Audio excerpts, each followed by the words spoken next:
আপনি কি জানেন গণেশজি কিভাবে কুবেরের অহংকার ভেঙে দিয়েছিলেন? কুবের ছিলেন ৩ লোকের মধ্যে সবচেয়ে ধনী দেবতা। নিজের সম্পদের ওপর তার প্রচণ্ড গর্ব ছিল।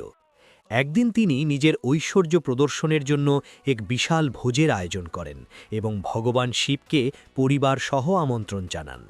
শিবজি কুবেরের অহংকার বুঝে ফেলেন এবং নিজে না গিয়ে তার প্রিয় পুত্র গণেশকে পাঠালেন।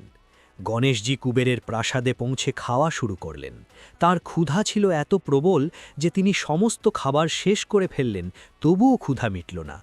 পুরো অন্নভাণ্ডার খালি হয়ে যাওয়ার পরও যখন গণেশজির ক্ষুধা শান্ত হল না, তখন কুবের ভীষণ আতঙ্কিত হয়ে পড়লেন। তিনি দেখলেন গণেশজি প্রাসাদের দামি জিনিসপত্রও খেতে শুরু করেছেন। সঙ্গে সঙ্গে কুবের কৈলাস পর্বতে ছুটে গেলেন এবং শিবজির কাছে নিজের ভুল স্বীকার করলেন। তখন শিবজি কুবেরকে অল্প কিছু চাল দিলেন এবং বিনয়ের সঙ্গে গণেশজিকে পরিবেশন করতে বললেন। কুবের তাই করলেন, আর গণেশজি মাত্র ১ মুঠো চাল খেতেই তার ক্ষুধা সঙ্গে সঙ্গে শান্ত হয়ে গেল। এইভাবে গণেশজি কুবেরকে এক গুরুত্বপূর্ণ শিক্ষা দিলেন। সত্যিকারের তৃপ্তি আসে বিনয় থেকে, ধন ও অহংকার থেকে নয়।